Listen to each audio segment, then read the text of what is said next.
You want to get started with your Yes, sir. key points? I'll just speak in general terms. So I did come up with a basic agenda for this evening's workshop. Thank you for coming in to do this. My hope is that in a workshop setting, it'll be a little bit more relaxed and we'll be able to talk through some issues and make some consensus decisions on how we think it would be best to move forward. So this evening, I'd like to go over briefly a history. How did we arrive where we are today? Some of the challenges that we have navigated thus far and how we think we can do that in the future. Then there's also a time for you all to give any comments that you have. Again, the ordinances, the draft ordinances were included in your March agenda packet, so hopefully you may have some comments about what's currently included. Then also I just wanted to review with you what gives you the authority to make these ordinances. Then the importance of definitions. Again, these are legal documents, and as one of the commissioners just stated, it's kind of dry reading, so the definitions are very important. And then we will go through each of the three individual ordinances. The first one labeled Chapter 53, which is abandoned manufactured homes, then Chapter 54, abandoned junk and nuisance vehicles, and then Chapter 55, which is abandoned and derelict vessels. And then closing up this evening would be the next steps. How do we proceed forward? So a little of the history. The Board of Commissioners previously directed public works staffs to research and develop draft ordinances to improve the public health, safety, and general welfare by regulating abandoned or junk vehicles, boats, and mobile homes in the unincorporated areas of Beaufort County. That is Christina Smith's understanding of the history and why we are here. Each of you have come to either myself or to West or to Manager Alligood and had a discussion about some issue that either you are aware of in Beaufort County or that a resident has called to ask for your assistance with, whether it be a neighbor or it just be a parcel that they drive by every day going to work. So something has happened or there's some situation that we were looking at how to address it. The Board of Commissioners, there are 7 of you, that there are 7 different opinions. And so West and I, looking at the different ordinances, we tried to merge all of that together and come to a consensus as far as what we thought was wanted. But again, that's why we're here tonight, in order to confirm that. So some of the challenges that we have addressed, some we've overcome, some we are not, is the uniqueness. So each county in North Carolina is very unique. They have their own structure of departments. Some have many departments. Some are very lean with very few departments. Oftentimes the ordinances that we are discussing tonight are handled through the planning department. Beaufort County does not have a robust planning department, so I assume that is why we are handling it under solid waste. So that's fine, we're doing that, but again, it's unique. There's not really a one-size-fits-all. We just couldn't go and grab ordinances from, say, Craven County or Pitt County and grab the ordinance and copy and paste it and say this is what we're going to do and move on. Just doesn't work quite that easily. The cost, we are obviously, West and I spend a lot of time managing our budgets, so we are very aware that as we are drafting these ordinances, there's a cost that is implied with the enforcement of these ordinances. So we're always having that in the back of our mind and trying to consider that. And I would assume also, as commissioners, you are also thinking about the cost of if we do implement this, when we're looking at how strict do we want to be, then the cost implications would be a consideration. And then lastly, the resistance to change. Residents historically are resistant to change. That's not just in Beaufort County. I believe that's everywhere, but especially any perceived loss of rights or property. We were speaking earlier with our solid waste enforcement officer that I introduced you to, Mr. Jason Moore here. And again, you know, people, when it's their property, they are very protective of it, and they don't want to lose anything that they feel like that they have worked hard for. And we don't want to take anything away from anyone, but we are just trying to, again, go back to the initial statement I made, which is to ensure the public health and safety of the citizens of Beaufort County. So at this point, I wanted to see if anyone had any comments, any initial thoughts on the ordinances that you had previously read, anything you'd like to state now, or do you just want to jump into the individual ordinances? I don't have anything, you just go. I think we'll just, how about if we just take them one by one? Okay. See if there's any comments or questions on the first one. Before I jump into those, I do have two more slides, but again, this is common for all three of the ordinances. You will see that it's either, the first, well, maybe the third or fourth paragraph of each ordinance, which discusses the authority. That is where it actually lays out what gives the Beaufort County Board of Commissioners the authority to make these ordinances. As you'll see on this slide, North Carolina General Statutes, 153A, there's several sections that do specifically give Board of Commissioners the authority to enact these ordinances. You'll see that listed out. And then also North Carolina General Statute 160A, which also deals with the regulation and abandonment of motor vehicles. And then, as I mentioned previously, definitions, as we're reading these, please keep in mind that words have meanings, and in these particular documents, very specific meanings. So we've tried to include a specific definition for the terms that we believe are most relevant and most important for someone interpreting these documents. Also, as West and I were looking at these and drafting, while they are legal documents, we did try to make it, I hate to say as simple, but as non-confusing as possible, so that as residents are reading it, someone who is not accustomed to reading legal documentation, that hopefully they would be able to understand what we are asking them to do. But again, Jason, when he meets with them, he reads this to them and helps them to understand. Okay, so the first one we'll start with is Chapter 53, which is the Abandoned Manufactured Homes Ordinance.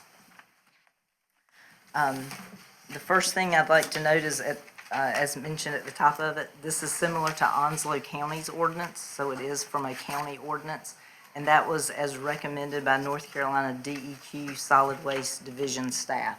Wes spoke with them, asked them if they had any recommendations, things to include, things not to include, and they pointed him towards Onslow County and said that they had a ordinance that they were familiar with and that they were very successful in implementing. So that is what this ordinance is based on.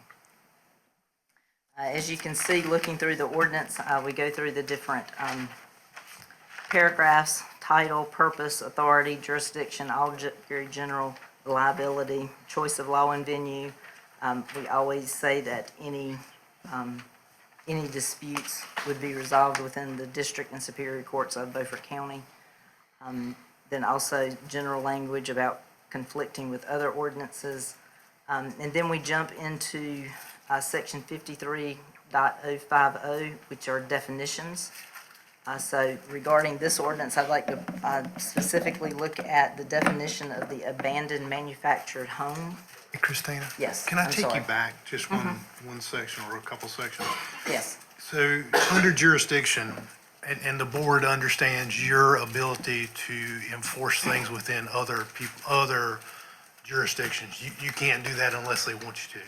So I guess my question to you on this is, the way this is written, it reads that you have your jurisdiction within the county, not within the municipality. However, a governing body of any municipality within the county shall permit the ordinance to apply in said municipality. I'm not sure you want to be cleaning up stuff in municipalities. I mean, that's just a question. I agree. That's just a question, but Municipalities and municipal law can get to be very complicated. This being recorded, y'all need to. Yeah,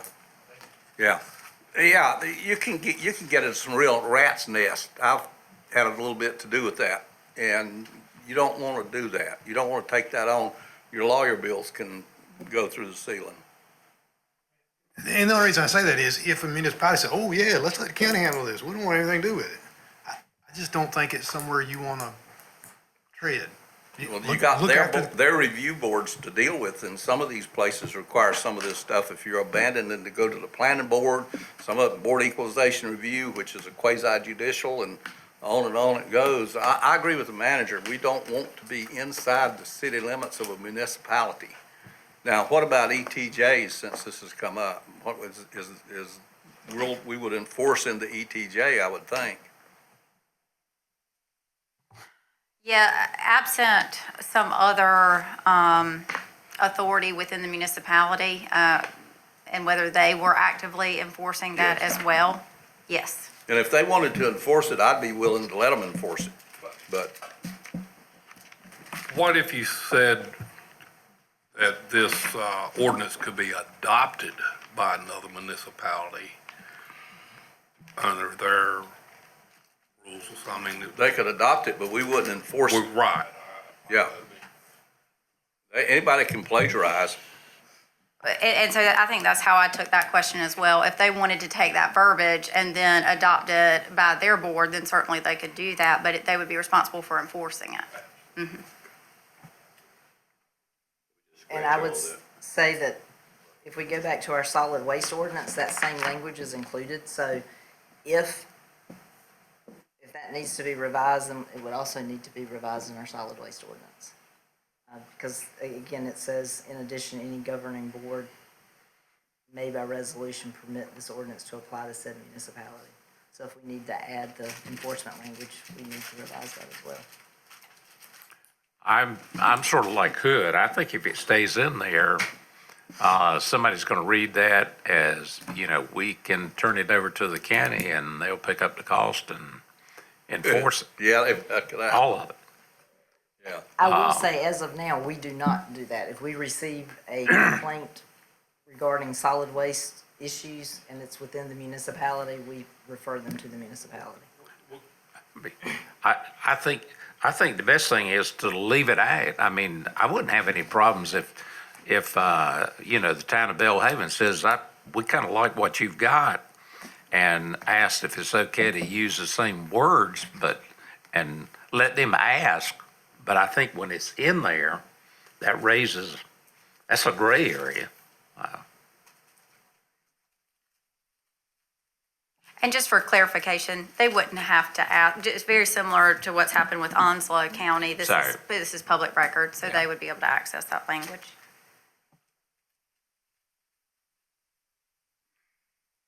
But I think we're going to, we could spend as much money as we want to spend trying to clean up everything that's out there that's accumulated. So I don't think we want to open the door to any more cost.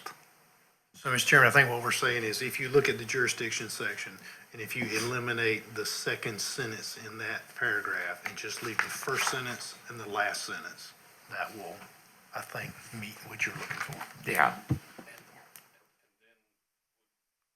We need to go back to the solid waste ordinance itself and remove that too. Yes, it's in there as well. That same sentence, the second sentence.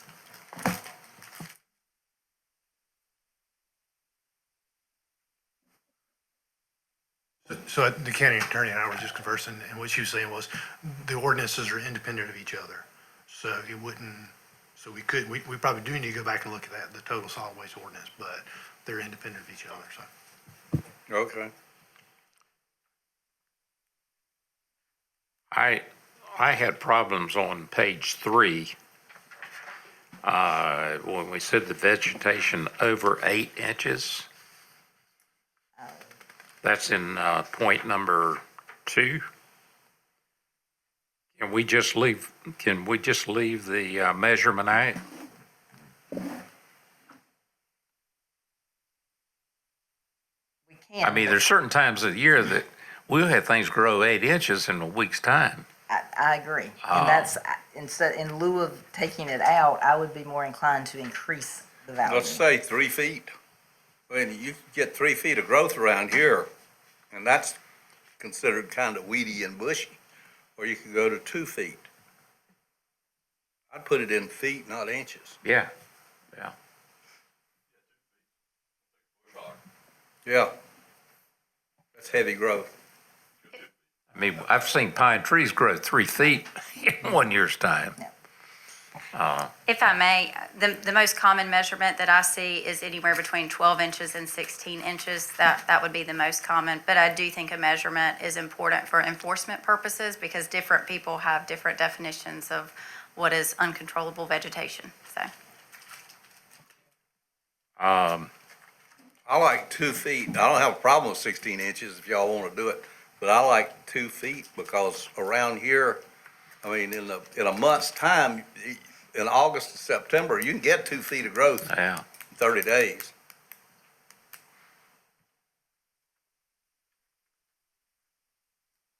Going back to the beginning of this definition, you will see that abandoned manufactured home means a manufactured home that has been abandoned for use as a dwelling. So I believe that is very important so that someone that is in a dwelling that's in poor condition How do you know it's abandoned for use as a dwelling? gets into that next, regarding utilities and things like Okay. that.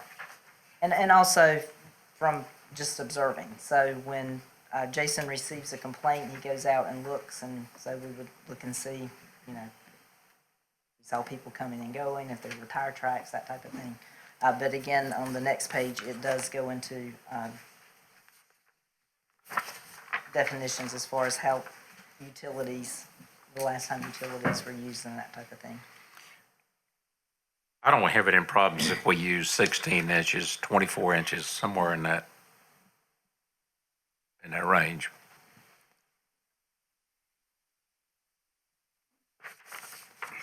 Well, Let's and pick a again, it number. says only one or more of the following conditions. So if it's evident that it's abandoned and there's a breeding ground of mosquitoes and rats and things like that, then whether they cut the grass is irrelevant. Right. Problem is, I can show you mobile homes that people are living in that meet most of these. Other than the very first one, which Yeah. is that it's abandoned. It's So, abandoned, that's Yes, right. sir. And that's, again, as we're going through these things, I'm sure each of us, we're very familiar with the county and the parcels that are here, and there will be at least 1 or 2 parcels that immediately come to mind. So in general, is the board okay with using 2 feet in height? That's easy. I'm okay with 2 Doesn't feet. matter. 2 feet.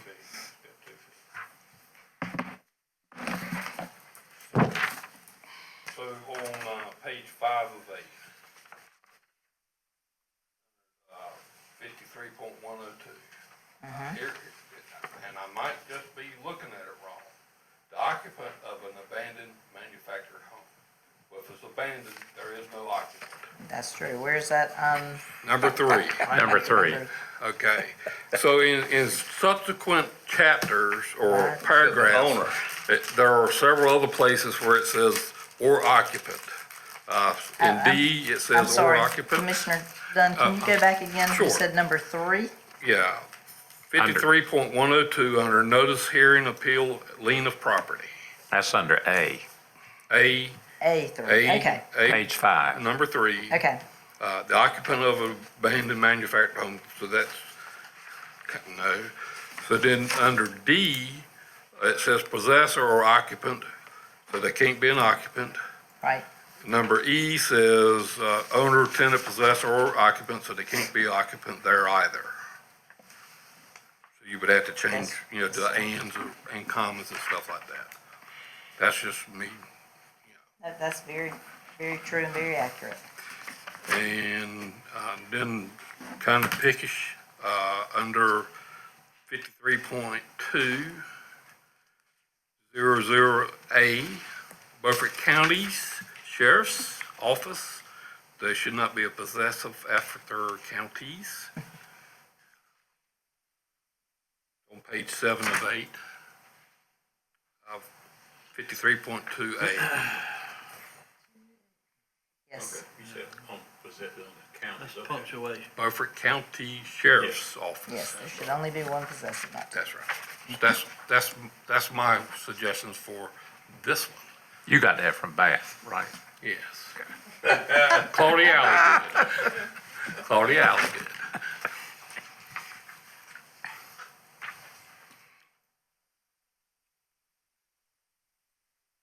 Let's go Christina? back to page 4, if y'all are done with that for a moment. It says defines a manufactured home, and it says when connected, go down about 4 sentences. When connected to the required utilities, it includes the plumbing, heating, air conditioning, and electrical systems contained therein. So while this is on the positive and says what is a manufactured home, then it is not a manufactured home if it's not connected to these things. And do we need to be specific? Because one of the keys in the building code that people get tripped up on is they go have power turned off, and then all of a sudden they find out they gotta have a whole new assessment of if they're in town, for instance, and now they're in trouble because they don't meet the codes to get started up again. So do we need a definition that says that if if the electrical system is disconnected? And both of these definitions are per the North Carolina general statutes. So that's where these came from.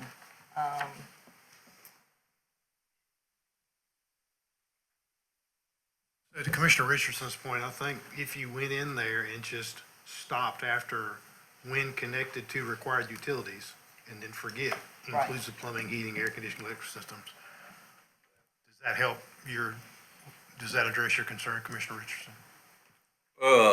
Yeah, all I want to do is be sure that, well, I'm not sure how to say this, but a manufactured home that's been abandoned or that needs to be moved away doesn't have electricity hooked to it, connected to it. So if someone's gone in and already stripped out the electrical system and the HVAC system and the plumbing, Well, you yeah. still want us to be able to go in and to call it it's a manufactured home, it's abandoned, and it Well, applies to the this is, I guess where I'm having trouble. This is the positive. This says what one is. If you were trying to prove that the thing should be abandoned, would you necessarily, an attorney could help us with this, say, well, the electrical system's been disconnected. Most of the time, that's all they do is disconnect the electrical system and leave the rest of it there. Is that sufficient? Is that a sufficient test with all of these other things? And do we need to say that in the positive, that the disconnecting, because we're dealing with the definition of a mobile home here, says what one is. Should we say that if the electricity is not hooked up and it meets all the other requirements, that it is not? Do we need to go that far? Or don't we? I don't think you would need to go that far. The way that I read it is this is how it is designed to be if it had these things and if they were hooked up. So I think that you would likely be fine because it goes on, like you were saying earlier, to be defined as an abandoned mobile home. It's not hooked up to utilities Gotcha. or Okay. electricity and things of that nature. So that's in 53.101B. Right. A recommendation that I would make, though, would be to move this part to the actual definition section so that you don't have issues like that when reading through it at a glance. Move the manufactured home definition to the definition section. So in 53.101B on page 5, it goes on to say, what does it mean if a manufactured home is abandoned? And it talks about how it has not been connected to either water or electrical Oh, okay. utilities. I think that would probably be better served in the definitions portion of the ordinance so that it's more clear.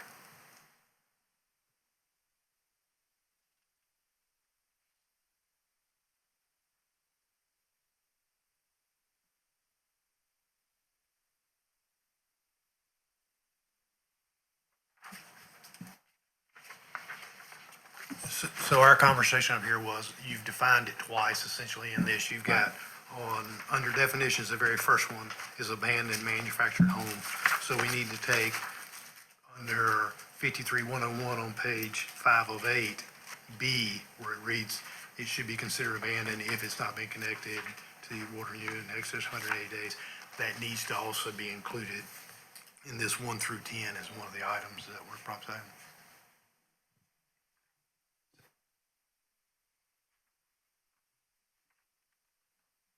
On page 6, section 5, these 3 periods in that paragraph, you might want to take a couple of them out. Can you repeat that, please? Page 6 of 8, section 5, section F, there are 3 periods. Yes, I saw that. Yeah, that's just typo. If you could go back to page 5, when we were looking at, let's see what I've got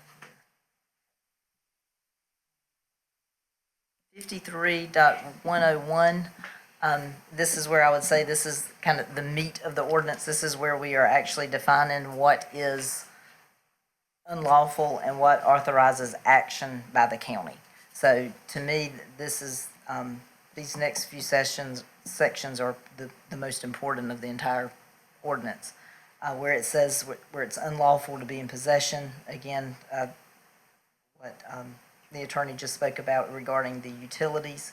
So again, you see that it's considered abandoned if it has not been connected to either water or electrical for a period in excess of 180 days. That 180 days is very important. Then also it goes in talking about if it's been damaged from a fire, then the time period would be 60 days. And then the next section, which is 53.102, which is the notice, the hearing, the appeal, and then the lien on the property. So this is where we're actually walking through the steps that are taken in the process. So step 1 is that the county shall issue a written notice of violation. It goes into detail about who it is issued to. We typically send out all of our notice of violations via certified mail, understanding that certified mail is only received if the person makes an effort to receive it. So sometimes that is not the case, so then we would have to go through the public posting of it. It also directs that the abandoned manufactured home must be removed, abated, or remedied, and then it gives a time limit. According to the ordinance as it is currently written, the person would have 90 days in order to remove, repair, or remediate the abandoned manufactured home. Then going to the next step, the resident would have a right to appeal within 15 days of receiving their notice of violation. They would have 15 days to appeal to the county manager. Then it goes into very specific items that the only issues for appeal are the following. Number 1, whether the person is entitled to the notice, as in, are they the owner, are they the occupant, are they the owner of the property, how are they listed? So to make sure that we have identified the correct person. If there's more than one John Smith, to make sure we didn't snag the incorrect John Smith that may own the property. Item number 2, whether the action or condition that serves as the basis of the notice is dangerous or prejudicial to the public health or safety. And then the fact that an owner did not bring the manufactured home to the property or does not have a interest in the condition creating the abandoned manufactured home is not a defense. It's not a defense that, well, I didn't put it there, it was there when I bought the property, I'm not responsible for it. So again, those are the only 3 items that we are listing as an issue for appeal. So again, they would be appealed to the county manager. If the resident was not satisfied with that, then they would then have the power to appeal to the Board of Commissioners. And then if they were unsatisfied with that, they would be able to appeal to the Superior Court. Once a decision was made in any of those steps or at the last step of the Superior Court, the issue must be removed, abated, or remedied within 30 days. So again, the 2 timelines that we would be tasked with enforcing would be 90 days and then 30 days. Are there any issues with those 2 durations? Christine, one question, since it comes to the county manager first, under E, if the possession, the defense that I didn't bring it on this property is not appealable, then why is it under the appeals? If it's not a defense, then it shouldn't be an appealable thing. If we're saying already, this isn't a defense, then don't bring it to me and say, I'm appealing this. I'm gonna say, well, did you read number 3? It says it's not a defense. Sorry, you wasted our time. I think what you're saying is the only thing you can appeal is, are you the right person? And does the condition meet the definition of being abandoned? Right? I don't disagree with you. I suspect, again, we base this on Onslow County. My suspicion would be item number 3 is something that they inserted from a lessons learned, or maybe that people were questioning, but I agree with No, your I logic. mean, I'm that fine with it makes being sense. in there somewhere, maybe under definition or some piece of legal piece you can point back to, but don't let them appeal it, because Right. you've already said it's not something that's a defense. We can put it in there somewhere to say. And I've read through or tried to read through it, and there are some things in here that you go, why is it in there? And that just because it's in there and we trying to adopt it from somebody else doesn't necessarily mean it was right. Because there'll be some time further on where I will address that too. And along those same lines, I'd also point out again that as Wes and I were drafting that, we deleted out a lot of language that we thought was redundant and not needed, and trying to make it more understandable and palatable, so. Again, I think that language is good somewhere in there, so folks know that that's not a defense, but if it's not, if you're calling it out and saying it's not a defense, then they can't appeal it. Okay. There are two conditions of mobile homes. One is where the mobile home becomes real estate, the filing of documents. So how are we going to handle that? If it's real estate, it's a mobile home, and it looks like a mobile home, and it's been abandoned, it's just as bad as what is a true mobile home not being real estate. So how are we going to handle that? My belief is that is why the definition of manufactured home is there. So even if it is considered for tax purposes to be real property and real estate, it's still a manufactured home that's considered real property and real estate. There's a difference between a manufactured home and a mobile home, because the mobile home has the axle and the tires and the ability to be moved. But that's Yeah, my but you get into some interpretation. pretty fancy real estate law, and we probably need the attorney to give us some advice. I think what you then get into, Commissioner Richardson, because it's not considered, we don't tax it as a mobile home, as personal property. We tax it as real estate. That's right. Then I think if you want to go after something like that, you've got to have another ordinance that's, housing ordinance, that, safe sanitary housing, or, I've lost what it's called, minimum housing code, minimum housing standard. I think then you've got to go, because what's the difference in a mobile home that's had the wheels taken off of it, the axle removed, and it's on a permanent structure? What's the difference in that and a stick-built house? According to us, nothing. Yeah, and that's why this may be fixable, It's in because here somewhere. in order to have it become a mobile home, I've been seeing recorded documents with the Register of Deeds that say this is, now real estate. It's no longer a mobile home or whatever, manufactured home is the best word to use. So On is this page- fixable with language in here? It's in here. It's in here. There's- it's- Is it in here? Page 4, right underneath the number Yes, 11, I it knew it said was in there. manufactured homes that are abandoned as defined herein shall be considered personal property and if previously characterized as real property for tax or other purposes. There you go. It's So fixed. All right. I thought I'd seen I it did somewhere too. I in was here. looking for it somewhere, yep. So that paragraph is there out separate. I think you could take the number 3 under E and make that a separate non-numbered paragraph and still leave it in that same under E, and it would still work, wouldn't it? What page you guys on? Let the Back on attorney- 6, you know what I'm saying? If you just take the number On and E, under E, don't just take the number off. So it's not one to quote two, things for appeal, and just put it under E and just say the fact that, just like we've done it for Write it under into the 11. paragraph. Just write it in, it has its own separate paragraph under that section, Don't make it a talking point. yeah. you're saying Or just eliminate let number 3. the County attorney determine the best place to put it. That Just striking that number 3. I would What's just that? start, Talking about striking all of it. No, you- Talking about Into the E3? body of the paragraph. just take the number 3 itself, the number off, and make it its own separate paragraph. And that would still make it part of that section, but it wouldn't make it as part of the appeal process. I got you. Yeah, okay, yeah, that makes sense. The attorney agrees with it, I agree with it. You understand what I'm saying?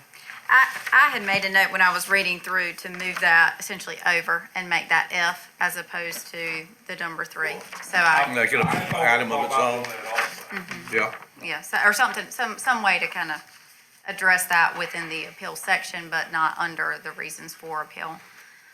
I do just want to touch base on the real property consideration. I realize that it's here, and I believe it is in the definition section. I wonder, and this is something that I can look into further, if something needs to be recorded at the Register of Deeds, if that process is going to then remove the mobile home as real property, because there's a specific process that closing attorneys have to go through to have either, it applies to single wides and double wides, to have them registered as real estate. And you have to go through the DMV, have it detitled, or record a declaration of intent to affix. And so I'm just curious how that would then interact on the Register of Deeds platform if the property was then just declared personal property because now it's abandoned and it's now been removed. And so I may just need to look into that further and bring that back to the board on a good option for that. And that goes to my point about the enforcement of this is a very detailed, time-consuming task that involves many, many departments. It's not quite as simple as the trash sheriff and just telling people to clean up or doing whatever. There are a lot of details that have to be followed on the legal side. You want to be as in-depth or clear as possible because an attorney will find every loophole that they can under some processes. well, the appeal process is really serious because I've heard planners, I've been worked as a planner myself for a while, talk about when you're abandoning a house in town, it can take 10 or 15 years for the city to finally win. And they said one of the games that is played is in the process, which takes time, they will deed it to somebody else. And when it's deeded to somebody else, they have to start the process over again. Okay? You just told secrets. Now Well, I mean, that's, the lawyers But know you're that. right. I mean, Yeah. so how are you gonna handle that sort of, what's that home? Say they change the title to somebody and you're in the middle of this process. So I think part of that points back to the defense that even though it's sitting there, all of a sudden it's yours now, it's still sitting on my piece of property. Remember back in the front, it said, just because I said I didn't bring it on here is not Yeah. a defense. It's sitting on my property, so I'm responsible for it. Well, if I give it to you by deed, it's still me according to that. No, but it's a title change. You go to DMV and you change the title. But according to that definition, it's still sitting on my property, right? Yeah, but you would have to be a mover in having it removed, which brings you to the point of if it's on your property, why don't you go ahead and pay for removing it if you're a mover and wanting to have this thing removed? So it becomes somewhat moot at that point, I guess. I can tell you the biggest issue that we run into in situations like that is that we would have to comply with the notice requirements. And so when that property changes hands, whether it's through the DMV and a title transfer, or it's been connected to the real property and they transfer it by deed, then we have to then go back and provide notice to that party, which then delays because you have to go through that process with every owner. And so that's the real delay tactic there.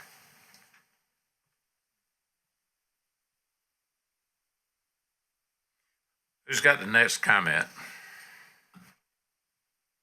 When you finish going through this, if, back down to the last page, I'm gonna go through some scenarios of this thing so we can be sure we understand what's going on. So I've got one for you. So as I read through it, and Christine and I talked about it, I'm a little bit confused, and I understand clearly in the enforcement piece. We go through the notification process, we work through that, there's an appeal process, and all that tells me that then the county can go on your property, remove that, and put a lien on you for it. If that's the case, then why are there civil or criminal penalties associated with this? I mean, normally you would say, all right, we're gonna warn you one time, and we're gonna give you a penalty. And if you don't pay that after a certain amount of time, then we're gonna give you another penalty. And if you don't do that, then our final process is, we're gonna come on the property and take care of it ourselves and put a lien against you. On this, we jump straight to going and taking a lien. And that's fine if you wanna do that. But if you do that, then I don't see any need for there to be civil or criminal penalties. Because from the bat, you're gonna say, we're cleaning it up and we're gonna charge you for it. Don't put a lien on it. Right. So, I mean, I think that's a good point. Well, let's say that you run across somebody who's very aggressive about his rights, and he's out there with a gun, and he's telling you, you're not coming on this, and blah, blah, blah, and this thing goes on for several months with judges and lawyers and everybody running around back and forth. Then I think criminal penalties civil and criminal penalties should apply.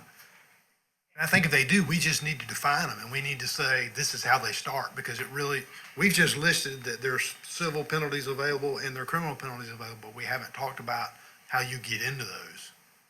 They're just listed there. And they are that way because that is how it's listed in every ordinance that I've looked at. It seemed that when we've spoken with other people that enforce it, it is a gray area that no one really seems to get. Now, I agree with Manager Alligood as far as for us on the enforcement side, if civil penalties and criminal penalties were not there, we have a clear path. None of us are law enforcement or legal background, so we rely on others to assist with that.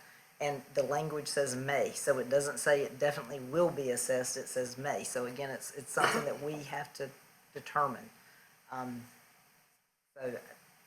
We have no, I think we would love additional direction having on it that. in there, whether you enforce it or not, gets the public's attention. I think if you don't have it in there, a lot of these jailhouse lawyers are gonna say, well, I can't do nothing. What are they gonna do to me? So if I can just add to that, really, I like having the ability to sit down with Wes or whoever on a situational basis to determine what is the best remedy for this particular situation. So being able to have options, I think, is nice. I will say, generally speaking, the courts do not like criminal enforcement of ordinances like this, and it is hard to be successful in the court of law with those. So that is not a remedy that is used very often. There are some situations where the property owner may be inclined to come in after receiving a notice of violation, maybe a civil fine, and clean up their property, get it to the point where it would no longer qualify as an abandoned property. And so that may incentivize them to do that, which is where the civil penalties come in. When I was first reading through this ordinance, I was thinking that it may be cost prohibitive to remove mobile homes from properties, and I don't know if any research has been done as far as that goes. I did look into the Onslow County program just to see what that would look like, and they were estimating between $2,000 to $3,000 per mobile home to remove it from the property. And so if those aren't funds that have been allocated, it may be cost prohibitive to enforce and abate, because essentially you're putting that money up and then you get the lien on the property and hope to be paid back. So I think that's really the consideration between the different avenues. Does the 10-year lien law apply in this case? In It other would. words, we would just have the lien for 10 years. Well, and what I'll also say is that you have the unique opportunity to have the debt set off as well, and that's something that's available to counties and municipalities. But if it wasn't resolved in 10 years, if we hadn't recovered our money, of course, we could sell the property, I guess. Potentially, and you can collect it as unpaid taxes as well. Okay, yeah, that sounds better than anything. Yeah, I think what we saw was just some quick notes. It was about 5,000. I mean, it's expensive to move stuff and get rid of it. And I think that's good that we have a process, but we got to figure out that civil process, because if you immediately go after me, and you don't go after her and you do her penalty, then I'm calling foul. That brings us to Right. this point. Is this, to me, should be a complaint-driven enforcement, which is what most of this municipal stuff and stuff like this is. And that is, we're not gonna tell our sheriff, go out here and you start at the end of the road out here and you work your way to Aurora on Highway 32 and you get every one of them. We are not, this is not what we're trying to do. It's complaint-driven, I would think. Don't look for It- business. And I don't, and I It don't is think you're gonna currently- have to look for business at all, because once this ordinance gets out there, I mean, it's just like with our solid waste ordinance. Once people found out there were teeth out there, they were like, they started making phone calls. Yeah. So- It's currently complaint driven because there's more than enough complaints to keep us busy. Yeah. But that's not what this ordinance says. This ordinance defines what is an illegal property or what's an illegal act. It doesn't say an illegal act if someone calls and registers a complaint. So, No, but I mean, neither do we are any doing of, it complaint driven, but still at some neither point. do any of the other ordinances. Neither do any other state laws having to do with environmental or regulatory. I've been out with the Corps of Engineers on a violation, flagging wetlands, and this guy walks up across the street, from across the street. He thinks I'm with the Corps. Well, you know, I called and reported this guy because I don't like what's going on over here. It's totally complaint driven. Everybody thinks it's not, but it is. This needs to be complaint driven. It is complaint. Again, the enforcement right now is complaint driven, but also, I mean, I'm not gonna stand here and tell you if it's something that we drive by every single day and we see it and it's, I mean, it's obviously a violation and a violation that continues to get worse. I mean, we're going to act on it. I'm not gonna tell I you mean, not. we are all not- citizens of Beaufort County, I'm so not gonna tell perhaps you we're not self. to enforce making our a own bad, complaints. really bad situation if you see it. But what I am gonna say is, we don't need to be out looking for business. We're I not mean, I looking can for tell it. you places right now on state environmental laws where they've been violated, and the property next to it was, dime was dropped on that guy for something that they thought he was doing that was wrong. So, you know, Don't disagree. it doesn't mean you've got equal enforcement just because you got an ordinance or a law. I'm assuming that we're gonna pick up the tab for every one of these, and we're gonna have to have some kind of a budget. Well, I think that's Amazing. where Absolutely. we're trying to bring you back to. So let me ask this question. So in the enforcement, so I think what you heard was we probably want to take criminal penalties out. The county attorney said they don't really like those, maybe, or maybe not. So I will say that your ordinances go ahead and provide that as a remedy in section 10.99 for all ordinances. So there's really no harm in leaving it in there, but just know that's not a remedy that's often pursued. So then on my point, I think what we need to structure the ordinance in a way that we're saying, okay, Mr. Waters, we've identified this abandoned mobile home on your property. You have X number of days to start to get it fixed. If you don't, we're gonna issue you a $100 fine, $200 fine, whatever that civil penalty is. If you don't take that action within a certain number, we're gonna issue another one. And then we are ultimately gonna get to the point where all that fails, and then we're gonna say, all right, we're done. We're going in and we're going to take care of it ourselves, and we're gonna put a lien on your property. That, I mean, because I think what y'all don't wanna move to that step number one. You wanna get through the process, you wanna give them the opportunity to do it first, and I think that needs to be structured. Because if I have, otherwise, I get accused of somebody accusing me of saying, oh, you jumped to the end on me, but you didn't jump to the end on her, right? Well, yeah, but you go back to complaint driven. Yes, no doubt, no doubt. Yeah. Right, no doubt. So do you think the right way to have this worded is the first response or civil penalties, that they have a time frame, and if they do not meet it, and then we would move after the, I At what point do we think we move look at it kind of just like we look at our solid waste ordinance. Our solid waste ordinance says, I got a bunch of stuff on my property, you give me a call and you come out and say, Brian, you need to clean that up because we got an ordinance that says you don't. I say, okay, sorry, I got it. I take care of it, you never have to hear from me again. I don't do anything, then you come out and say, I've told you, I'm gonna issue you a fine. I told you again, I'm gonna issue you a fine. And I still don't do it, and you say, all right, I'm coming to do it, and you're gonna get a lien placed on you. I think that process works for all of that. I think it gives people the opportunity to clean it up on their own, and then I think it gives them the incentive to clean it up on their own, and then another incentive, and then final action to say, oh, we're doing it ourselves. And That's just me. at this point in our enforcement, we have not reached that. We have a couple that are close to that point, but at this point, most of the people have gone in and done the cleanup themselves. I think that's to Chairman Waters' point. We don't want to be at that point where we got to make a budget for this, and everything we do, it costs us money. Or it But costs us. I think that if we're gonna have this enacted, we've got to have some kind of a line item of X number of dollars. I'll just use 25,000. I agree. Each annual And, budget. and we put it in there, and that way, when we reach that, it has to come back before us, and we just say, well, that's all we're gonna spend this year.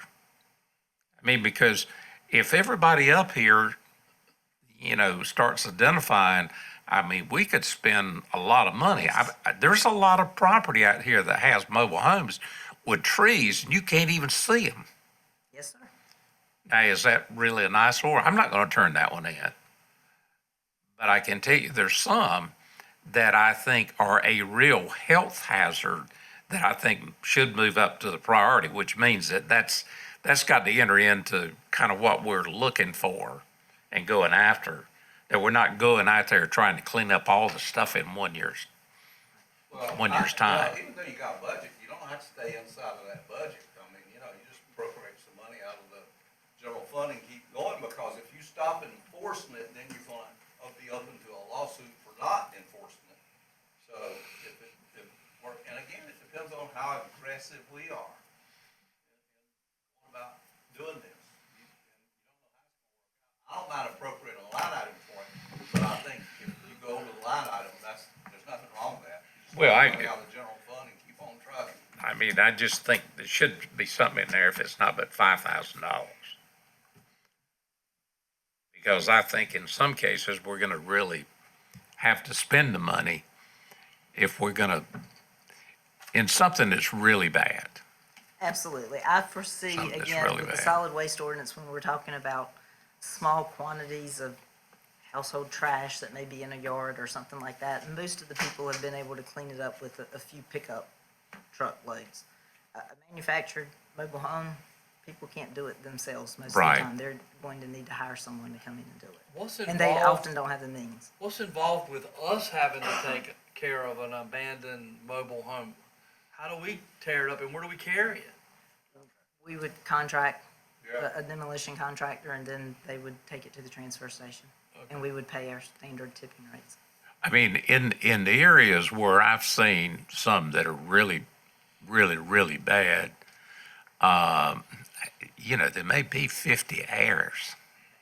This is how we get it cleaned up. Yeah. Yeah. I mean, it definitely, Care which air pays you, for it. you end up taking it and we pay for it and we put a lien on it. And then one day it gets sold and you get your money back, but, okay. And those funds would come back to the county. The civil penalties, any civil penalties received go to the school district. Did you have anything else, Hood? Well, no, other than just kind of general scenario, the fact that this is complaint driven, I think is important, and we need to let people know that. We're not doing a sweep of the whole county to get all these mobile homes, and I think we should, trying to think of scenarios that would be involved in this. And you're gonna get into these situations that, well, my grandmother lives there and she doesn't have any other place to live and blah, blah, blah, blah, blah. And yeah, it doesn't meet the minimum housing code standards or anything else, so you can be prepared to hear a lot of crying and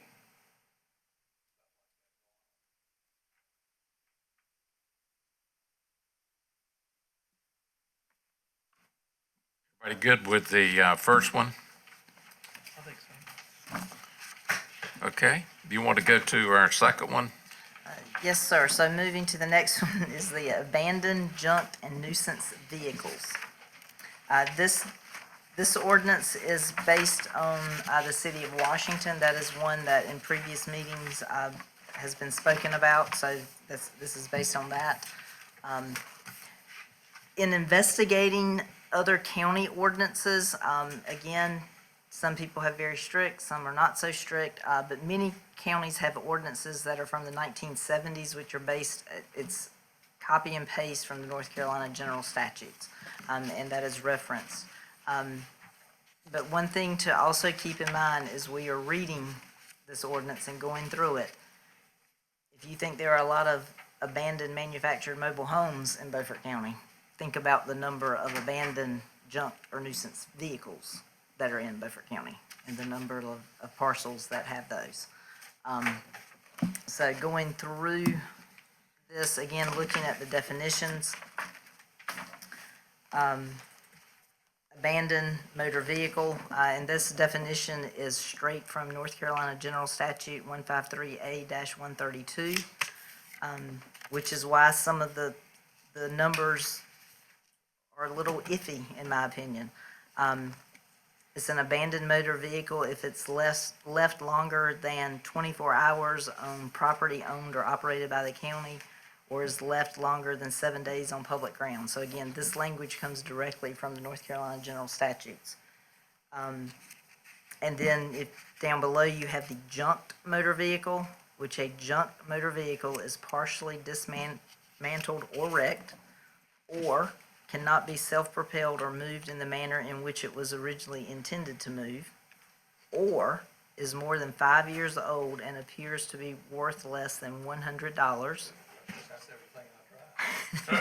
No, that's a Ford truck. That's a Ford truck. Or does not display a current license plate. And actually what you hit on is, but anyway, so that's how things are defined. Christina, now, Yes. you did something in reading that I wanted to bring up. You skipped over the words abandoned motor vehicle when you read the definition of junk motor vehicle. In this ordinance, you've got junk motor vehicle means an abandoned motor vehicle that meets those requirements. Now, and I'm playing the elements of criminal law here, which says, if it says a junk motor vehicle means an abandoned motor vehicle, which also means you got to go back to the first definition. So it meets the first definition and the second definition also. And I think, quite honestly, and I read this general statute, I think it's a little convoluted. I think personally that the word abandoned motor vehicle needs to be taken out of the junk motor vehicle thing, and that does not display a current license plate needs to be taken off, because my brother-in-law drove his truck for 2 years without a current license plate. That makes it a junk motor vehicle, and there's plenty of vehicles driving down the street today without a current license plate. That would make every one of them a junk motor vehicle. But only and I think that's why it's got the abandoned in there, the word. So, Well, he left his sitting on the side of the road for more than 24 hours one day. and that's why I'm here today. So that's my point of, again, this is per North Carolina General Statute, Right. so that's what we're looking at, but is that what you want us to spend our time enforcing? So do these numbers need to change? It's tough, there's a lot. The North Carolina Highway Patrol, if you leave your vehicle beside the road for 3 days, then they move it. And so I think that's a good number.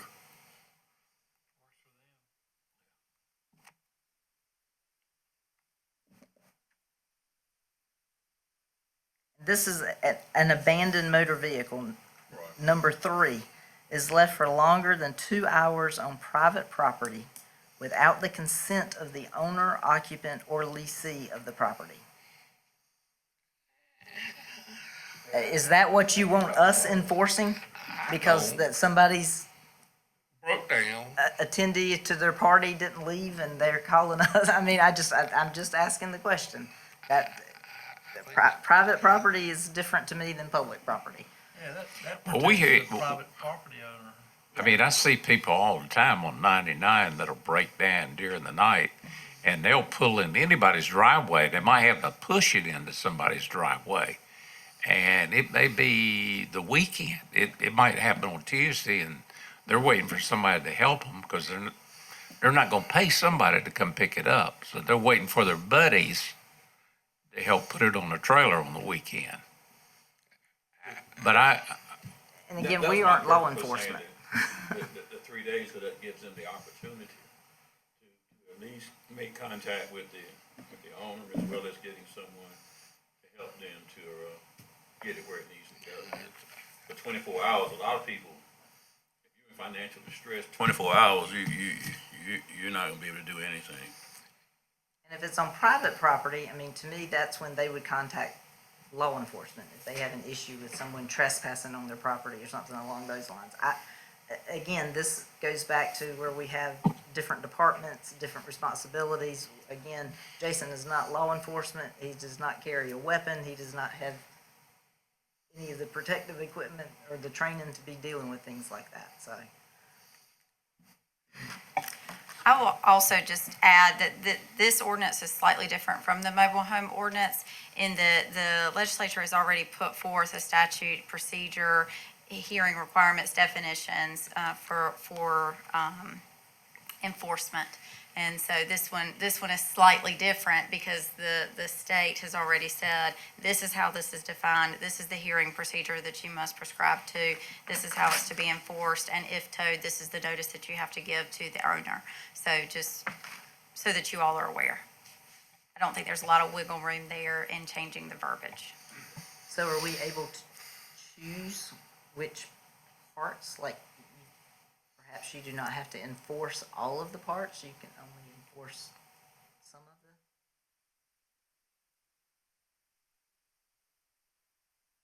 That would not be the norm. I think that if they've left you the statutory authority with a roadmap on how to do that, then I think that you should abide by that. how is the best way to handle a situation on the way going into Bellhaven on 264? There is 2 repair shops. They've got a fenced-in area, and they've got junk cars right up on the railroad right-of-way as well as the highway right-of-way. Is there? I read this little area twice, and I didn't see that there was any kind of teeth that address that. Well, because again, that's this NCDOT right of way, so that's, You county just- doesn't own that property. And the railroad, we certainly don't have any authority over railroad property. It's always been surprising to me that the railroad has allowed that to occur because they are generally, pretty strict about their property. But this ordinance, as far as I'm aware and in my reading, we would not have any authority over that. We would not. I'll confer to the county attorney to. So on page 4, under 54.099, if this article would not apply if the vehicle is on the premise of a business enterprise being operated in a lawful place and manner, if the vehicle is necessary to the operation. So if it is, you said it was a car repair shop? Yes. But I mean, some of them have been abandoned. They're not, Not on their property, right? So, yeah. We've already had a complaint. I went out there and took pictures. We see it today, actually. There's some that were along the railroad track. One of the business closest to Bellhaven that are gone. I left it open because we didn't, using the solid waste ordinance, it's like, we didn't really see a pathway. Our first thought on that would be to contact the railroad That's what I on was their thinking. right of way, and then Let them see be what the they want. bully. Have something to enforce before we enforce. Right. So, Mr. Chairman, one easy way to do that is to enact zoning. I got you. Well, you realize those cars is the reason the Pantigga Fire Department now cannot do their mud run there is the insurance company that had been doing the underwriting on their liability for the day made an inspection, which was smart. And they said, nah, too much liability here. So I don't know who, I think I know who owns the land where the mud run was, but anyway, I got you. And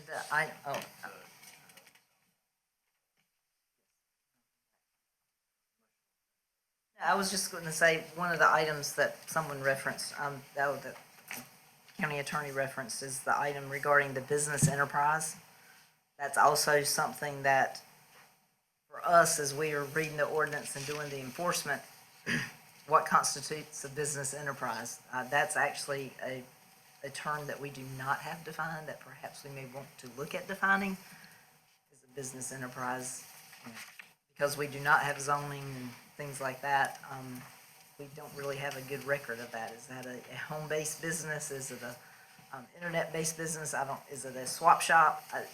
Some type of definition. But again, that wording comes from the North Carolina General Statute, so we're stuck with the wording, but I would like to have further clarification. And I'm surprised that the general statute doesn't make that definition, because they're normally pretty good about defining stuff. I'm wondering. At least once or twice or three. In the tax assessor's office, if we have a classification, Business enterprise. for junk or junkyard or whatever. No, I don't think they would have a definition for it. I mean, there's a definition regarding automotive graveyard or junkyard in 136, 143. That's what I was just looking at. So there is a definition by the state on what that is. Question is, I guess your question is, can I have my own little junkyard? What makes it bona fide? No, no. Yeah, I mean, what if, well, all right, let's say that, Johnny decides that he wants to become a car collector. And he goes out and he buys 5 or 6 old cars and he brings them home. And he builds a fence around them in his backyard so you can't see them from the street. Okay, is he legal under this ordinance?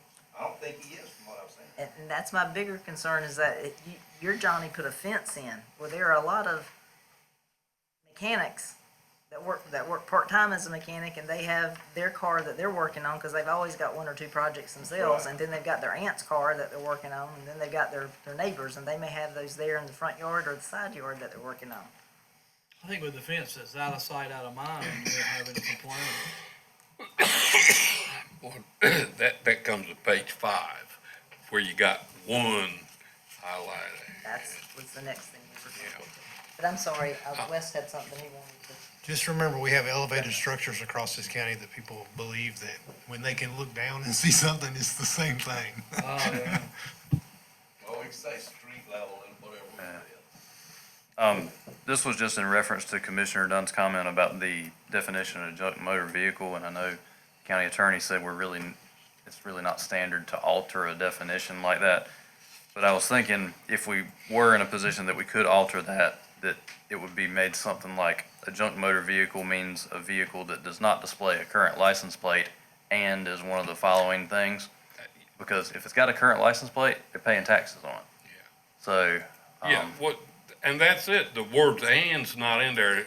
All the stuff says or. right, there's been several times where we've looked at the and the ors and trying to figure out and I did just look at that statute, it actually is or, because I was thinking something in my head, we had changed that from and to or, but it is actually or, so. Yeah, I If we're not changing definitions, then we're not changing definitions, but that might be something to consider there if we got back into that. Yeah, no, I looked at it first. How are we gonna handle John? That's general statute, and the verbiage is the general statute, so you can't really change the general statute. Okay, what does that mean though? He can't become a car collector. Who can? I mean, In our solid waste ordinance, I think that if I put a fence around it that you can't see it, I'm okay, right? That's what I thought I remember reading. The junk, not the. Right, the household junk. trash. Household trash, right? So I Trash. could, trash, Trash you cannot fence in, but junk. junk, you can. oh Lord. Can't, Yes. can't Go fence back to in the trash, but I definitions. can fence in junk. Well, What's this the is junk, this is a junk mobile home, this is junk Yeah. What's the mobile difference home, in junk trash and mobile junk? vehicle. One man's trash is The another man's smell. treasure. Self-propelled vehicle. Trash and junk, the smell. And do you put, is it more than, do we discuss more than one? You can only have one junk, or? We do have definitions split out for the solid waste side of Well, things. what was the Lady Bird thing that came up when Lyndon was in the presidency and Lady Bird went out and she was gonna clean the whole country up? They came out with this thing that all of these junkyards all of a sudden had fences around them. All of these abandoned car lots had fences around them. And that's sort of gone away. I don't know whether that bill had a deadline on it, the timeline on it, or anything, but we need to be sure that Johnny, if he wants to become a car collector, he can become a car collector. And I don't care how much of what junk he wants to put out there, as long as the public can't see it. What's the issue? Just like you pointed out, manager. He's a car collector and it's a junk definition. He's not a good car collector. It's not for us to decide. He's a working car collector. Well, He's yeah. buying and then he's trying If to you can't refurbish see them. it, there's nothing to complain about, is there? That's right. That's right. Out of sight, out of mind. Yeah. I think y'all using the word collector just pretty loosely. To me, a collector is somebody that's got a nice metal building and he's putting cars in there in a line and he's working on them at night. You don't even see them. Well, It's not- like Ed Booth. Yeah, he's a collector of Like one. Ed. He's a collector of one. but then Kenny Watson has Jeeps Jeeps, yeah, in his backyard, and some of them are kind of junk. This thing says he can only have one. And so I think that really is where your conversation is heading, is to page 5 of 10 under section 54.103, which talks about really the regulations and the removal. So as it stands, the way it's written, the person would be allotted one junked motor vehicle in the rear yard, but it is to be covered with an opaque covering or enclosure, and then any other junked motor vehicle would need to be kept in a garage or building structure. And so it may be that you all want to revise the language of that to say if there's a fence involved where it's shielded from public view, you don't necessarily have to have a building or enclosure. That I may be think something so. for consideration. I think so. And perhaps revise the number from 1 to 2 or to Just put- whatever don't you put a think number would be on it. palatable. Don't put a number on. I knew a guy that had 60-something Edsels at one time. He bought them for $250 a piece, and he lived in the Sacramento Valley in California, and I've seen all of them. The people that have 60 is not my concern. This I'm was a long concerned time about the ago. people that have 2.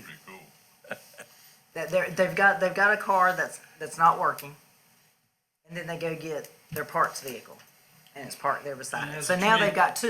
And it has a tree growing through it.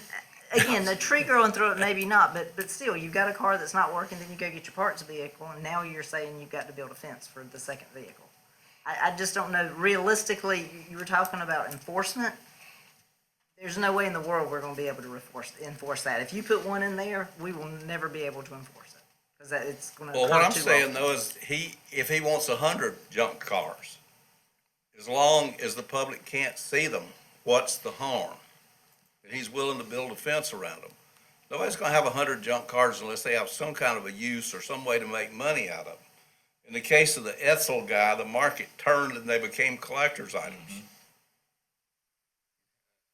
I think the thing that pops into consideration there is whether it's one, I don't want to do one either, or 100, what's the harm behind it is you've got potential hazardous materials, you've got hazardous situations where mosquitoes breed or dead animals, or animals get trapped in there and die, and But that comes under the other part of this ordinance. If he's not taking care of it and it becomes that kind of a nuisance, then the ordinance gives us the right to do something about it. But as long as he is willing to buy used cars, junk cars, or whatever you want to call them, and keep them out of the view of the public, he should be allowed to do it.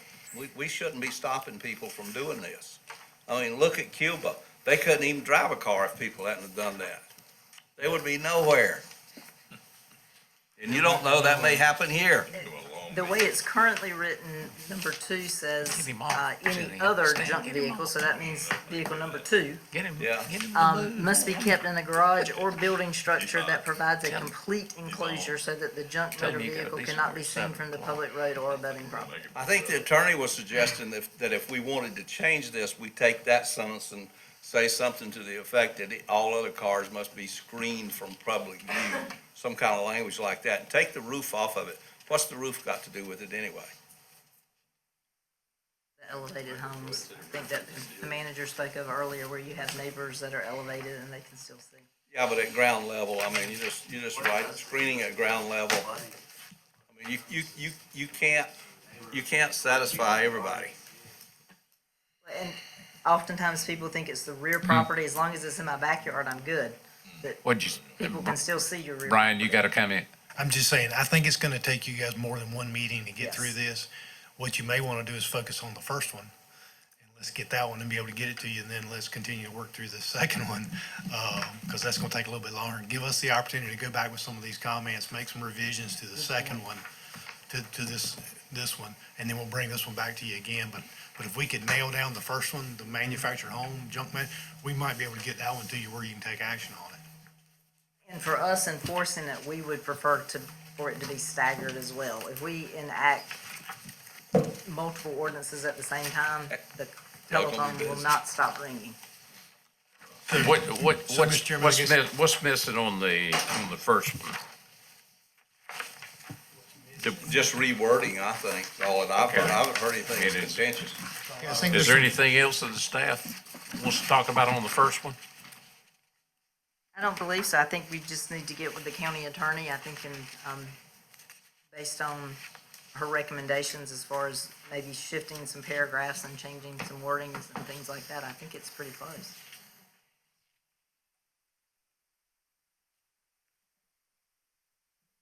So we're good?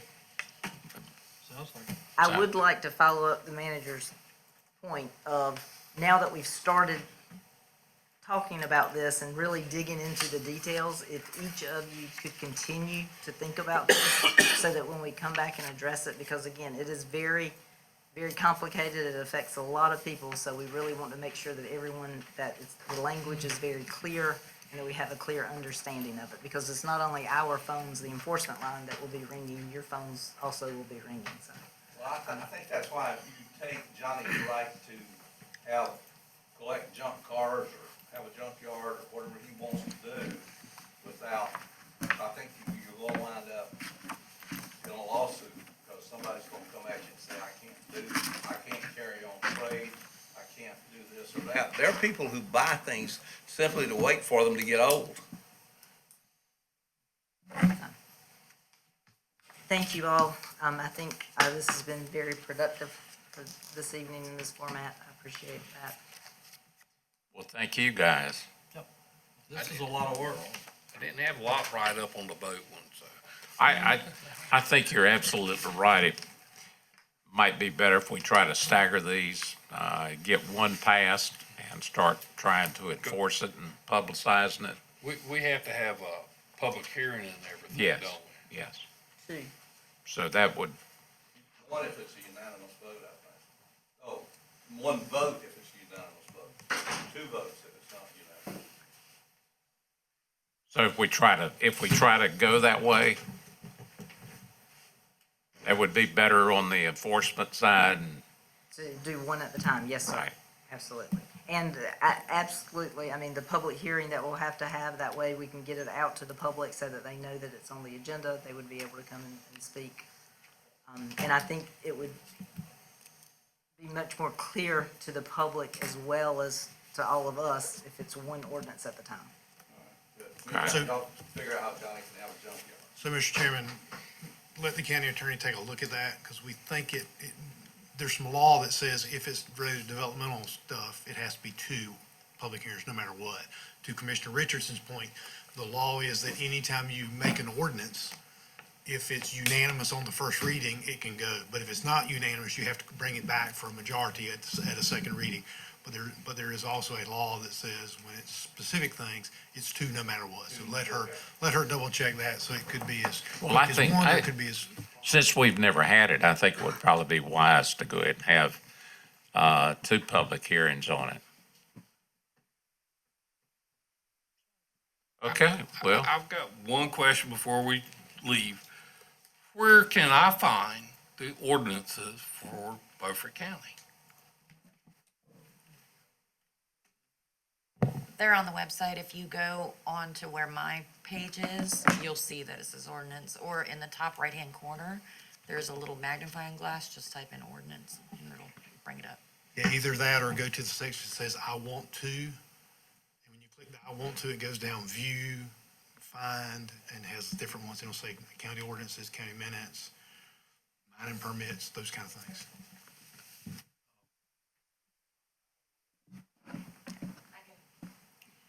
I can also email a link to you if you want me to.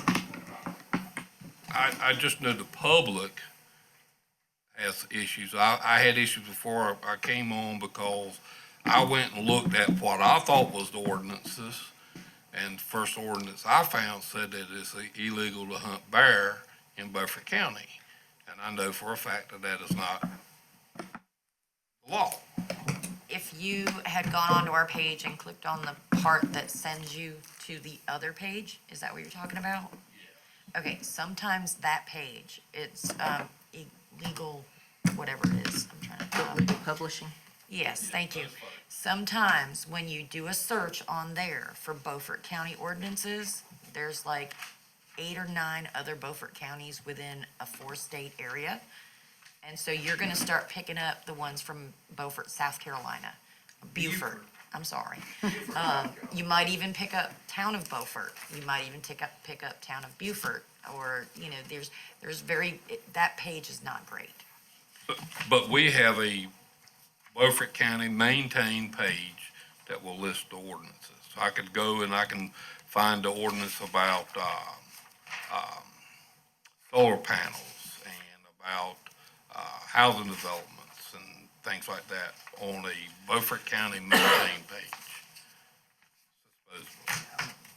So let me take you through it. So if you go to the main menu and it says Government Department Services Community, and there's a How Do I, when you click on the How Do I, it pops up apply for, find, pay, sign up for, or view. And you say view, I want to view stuff, and it says county alerts, Board of Commissioners meeting minutes, Board of Commissioners videos, county minutes, then it says county budgets, Beaufort County Code of Ordinances, and that'll take you to the Municode that the county pays to codify our ordinances. It takes you to that one. And that's where it all should be. okay, we'll conclude our workshop. Thank you.